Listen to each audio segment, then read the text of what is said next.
Será que o apóstolo Paulo contrariou as decisões do Concílio de Jerusalém? Quer saber a resposta a essa pergunta? Então, após a vinheta, acompanhem comigo.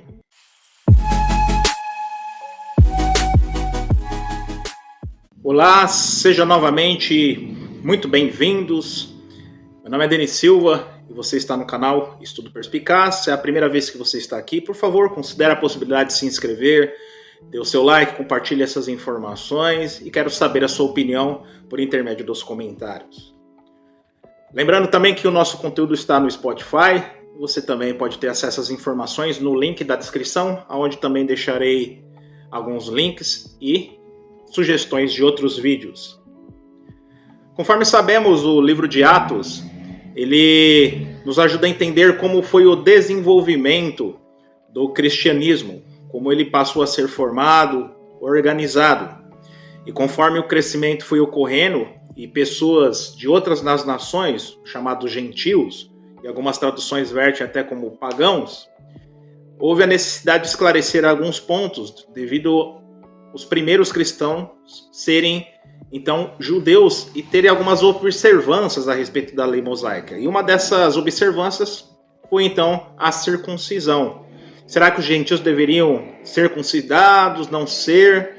E isso foi levado, então, para os apóstolos e anciãos na cidade de Jerusalém, onde houve, então, uma discussão sobre o tema, debaixo, então, de pesquisa e oração, e junto, então, com o Espírito Santo que os guiou nessa decisão, chegou-se, então, a uma conclusão. E essa conclusão foi transmitida para todas as congregações, que algumas coisas deveriam ser observadas, tanto para judeus como também para os gentios. Com base nisso, lembrando um pouco como foi o desenvolvimento do cristianismo, vamos ver brevemente qual foi a conclusão e a orientação que os apóstolos e anciãos de Jerusalém transmitiram para as congregações por intermédio de cartas. Conforme vocês estão vendo em sua tela, temos aí o livro de Atos. Vamos estar lendo aqui na Bíblia Sociedade Bíblica Britânica, online, se você depois quiser analisar. O versículo 20 do capítulo 15 de Atos nos diz assim: Mas escrevo-lhes que se abstenham das variandas oferecidas aos ídolos, da fornicação, dos animais sufocados e do sangue. O verso 28 e 29. Pois para seu bem ao Espírito Santo e a nós, não vos impor maior peso além destas coisas necessárias, que vos abstenhais de coisas sacrificadas aos ídolos, de sangue, de animais sufocados e de fornicação. Dessas coisas fareis bem em vos guardar saúde. Então, aqui trouxe a decisão dos apóstolos e anciãos em Jerusalém, algumas coisas que deveriam ser continuadas a ser observadas ou aplicadas na vida de qualquer cristão, quer seja judeu ou gentil. Uma delas é relacionada a coisas sacrificadas a ídolos, ou a alimentos sacrificados a ídolos. Agora, olha só que interessante o que é Apocalipse, capítulo 2. Vamos fazer a leitura do versículo 14 e o 20, também na Sociedade Bíblica Britânica, diz assim para nós: Tenho, porém, contra ti umas poucas coisas, porque tens aí aos que seguem o ensino de Balaão, que ensinava Balaque, e por uma pedra de tropeço diante dos filhos de Israel, isto é, o comer das coisas sacrificadas aos ídolos e a fornicar. Tenho, porém, contra ti que toleras a mulher Jezabel, que se chama a si mesma de profetisa. Ela ensina e seduz os meus servos a fornicar e a comer das carnes sacrificadas aos ídolos.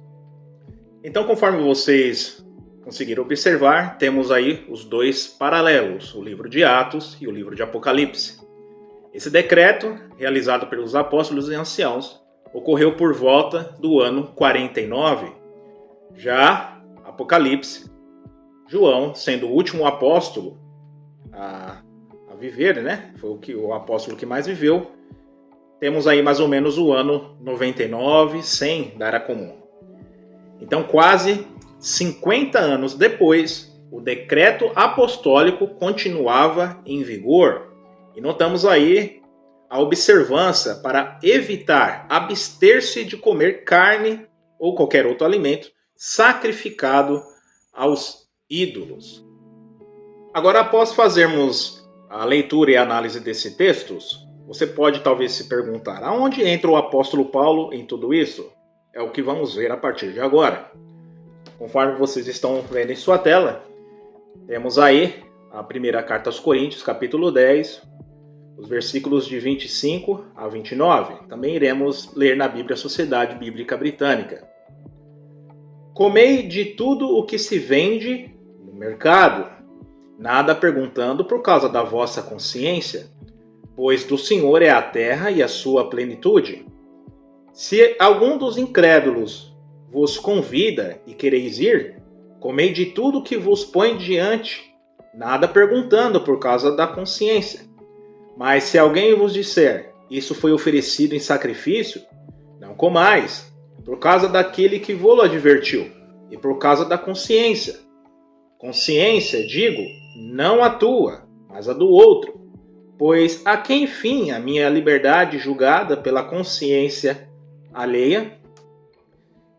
Aqui o apóstolo Paulo, conforme observamos, ele traz atenção que pode-se comer tudo que se é oferecido, inclusive alimentos que foi oferecido em sacrifício, alimentos estes que se encontravam em locais tais como mercado e outros lugares onde vendiam estes alimentos.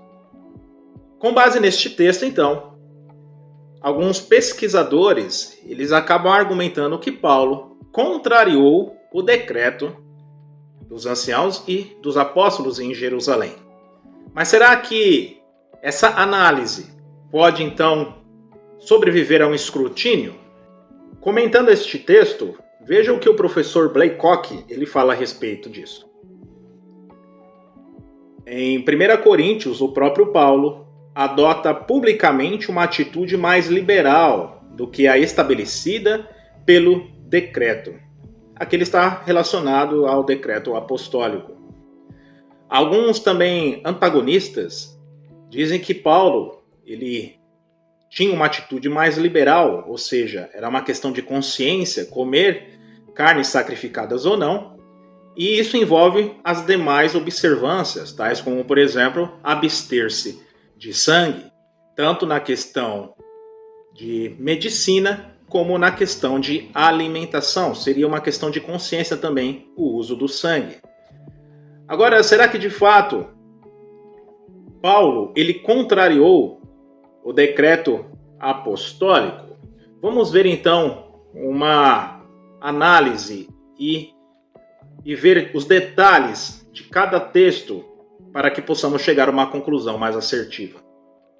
Bem, afirmar que Atos 15 sugere uma proibição de carnes sacrificadas a ídolos e a primeira carta aos Coríntios 10 libera por consciência carnes sacrificadas a ídolos é inferir.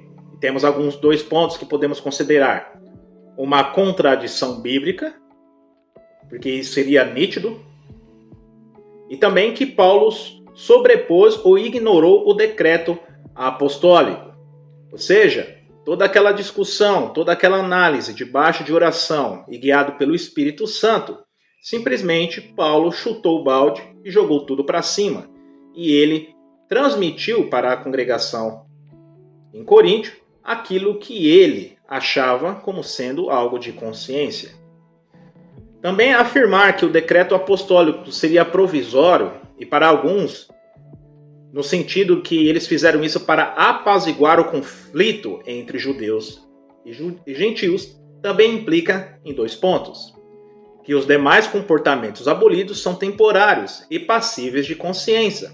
Por exemplo, considere a questão da fornicação, ou o sexo antes do casamento, qualquer forma, de sexo antes da forma do casamento. Será que seria temporário? Será que praticar imoralidade sexual ou fornicação também seria uma questão de consciência? E 2, que o decreto tem um prazo de validade, não especificado nas Escrituras. E esse decreto, então, ficou em vigor pouquíssimos anos, porque em 49 que foi feito esse decreto, e a carta aos Coríntios foi transmitida por volta do ano 55. Então, 6 anos durou esse decreto. Chegamos a essa conclusão. Agora, Paulo ele não contradiz o decreto apostólico do livro de Atos, capítulo 15, mas trata a questão de carnes sacrificadas a ídolos de maneira mais detalhada e contextualizada na sua carta aos Coríntios. E vamos dividir, então, essas abordagens em 2 pontos aqui. Agora, acompanhem comigo e vamos fazer uma análise de todos estes textos. E podemos começar aqui com o livro de Atos e Apocalipse. Em Atos capítulo 15 e Apocalipse 2, conforme vocês acompanharam as leituras, a proibição de comer carnes sacrificadas aos ídolos é mais abrangente e diretamente ligado à participação em cerimônias idólatras. Então, o decreto apostólico foi emitido com o objetivo de afastar os cristãos gentios da contaminação espiritual que resultava da associação com o culto pagão, o que incluía então sacrifício de animais aos deuses falsos. Já em Apocalipse 2, 14 e 20, vemos uma advertência contra as pessoas que ensinavam a comer coisas sacrificadas aos ídolos, o que se refere à participação dessas práticas como parte de cultos idólatras. Portanto, essa prática de comer carne sacrificada era condenada quando associada diretamente à adoração de ídolos. Podemos recorrer até mesmo Êxodo, capítulo 34, o verso 15. Para nós diz assim, na tradução Peshitta: não farás aliança com os moradores da terra, para que não se desviem após os seus ídolos e ofereçam sacrifícios aos seus deuses, e te convidam a comer dos sacrifícios. Era muito comum na Grécia e Roma se oferecer então alimentos aos deuses, e juntamente com esse ato, estar então comendo de tais alimentos nestas cerimônias, e pessoas eram convidadas. Então era nessa participação que tanto Atos como o livro de Apocalipse estava advertindo os cristãos, quer judeus, quer gentios. Já na segunda carta aos Coríntios, ou melhor, na primeira carta aos Coríntios, capítulo 10, dos versículos 25 ao 29, Paulo faz uma distinção crucial que podemos observar. Ele fala sobre a consciência do cristão e de como agir em situações cotidianas, como comer carne vendida no mercado, sem saber se havia sacrificado a ídolos ou não. Então Paulo afirma que comer carne vendida no mercado, mesmo que talvez tenha sido sacrificada a ídolos, não é por si só pecaminoso, a menos que a pessoa saiba explicitamente que essa carne foi sacrificada, e isso acabe então machucando aqueles que talvez tenham uma consciência mais sensível. Nesse caso, o problema não é o ato em si, mas o impacto sobre a consciência dos outros. Ou seja, o consumo de carne ou qualquer outro alimento sacrificado fora de um contexto religioso, como no mercado ou numa refeição comum, não representava a participação na idolatria. A diferença é que 1 Coríntios a ênfase está na liberdade cristã e no respeito pela sensibilidade dos outros, no caso a consciência, e já Atos e Apocalipse está relacionado a estar participando de uma cerimônia idólatra. Então, se a observância de abster-se coisas sacrificadas a ídolos, ou seja, está participando em uma cerimônia idólatra religiosa e ao mesmo tempo se alimentar com a carne ou qualquer outra comida, estava em vigor. E o apóstolo João deixou isso muito claro anos depois, muito tempo depois até mesmo do apóstolo Paulo. É obviamente que tanto a imoralidade sexual como abster-se de sangue, quer em alimentos, quer para uso medicinal, estava em vigor, e ainda continua em vigor para os verdadeiros cristãos. Em resumo, chegamos à seguinte conclusão: que Atos e Apocalipse focam na participação ativa em cultos idólatras, o envolvimento direto com a idolatria. Já na 1 Coríntios, trata do consumo de carne que havia sido sacrificada, mas que foi separada no ato ritualístico, ou seja, o comer a carne como alimento comum fora de um contexto idólatra.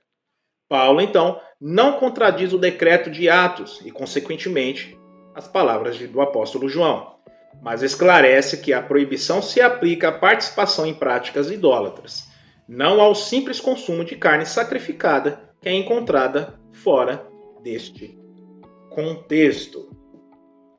Então, de maneira bem simples e resumida, então mostra que a Bíblia ela não se contradiz e que essas observâncias, conforme o concílio lá de Jerusalém, ele trouxe atenção para nós, debaixo então de oração e guiados pelo Espírito Santo, continuam em vigor até hoje para os verdadeiros cristãos.